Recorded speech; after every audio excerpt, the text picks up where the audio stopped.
All right, in this presentation, we're going to take a peek at literary modernism. Modernism starts being a thing in the beginning of the 20th century after World War I. We kind of have this like interwar period that most of these artists that we'll be speaking of fit into. Some of these guys will live past World War I and through World War II, but of course a very tumultuous start to the 20th century between World War I and Great Depression, World War II. And these guys all kind of born on the tail end of the 19th century, passing through the millennium and giving voice to a new generation that is experiencing trials, the likes of which people had never seen before. So we'll be spending our time in this presentation mostly talking about Yeats here on the left, William Butler Yeats. It looks like Yeats, but it's Yeats. He's an Irish poet, a very important Irish poet who is actually connected and was alive around the same time as James Joyce, though they very much differed in terms of their approaches to literature. We'll talk about Robert Frost a little bit today, an American poet I'm sure you're very familiar with. I imagine you've probably also heard of T.S. Eliot, born in America in Missouri, but moved to England and remained in England for a while, so both sides of the Atlantic claim him. And then you maybe haven't heard of this German poet Rilke, who we'll be spending most of this week discussing. So in this presentation, we'll talk a little bit about Yeats and Frost, and then in your readings, we'll spend a lot of time with Rilke.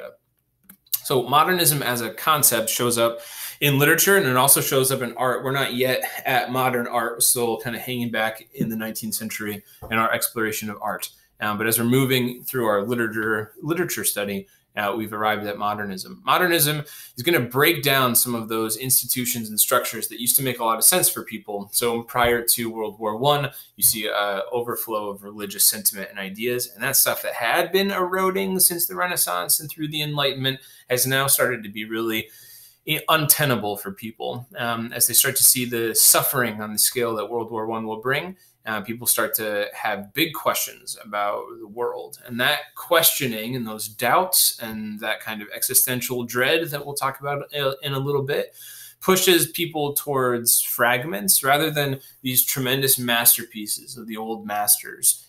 Instead, we're seeing tiny things, focuses on objects. We're not seeing works like the Odyssey and the Iliad anymore. We're instead seeing things that have been kind of like broken down and rehashed and very much connected to a personal understanding of the world. So this last idea, these two ideas really moving away from this desire for coherence, which the modernists would say is a desire, but it's not a reality. We want the world to be coherent, but it isn't. And in that space, then, they created a bunch of fragments of myth and of history, of experience, of perception, and of previous artistic works as well. We'll see that in some of the poems that we'll be looking at.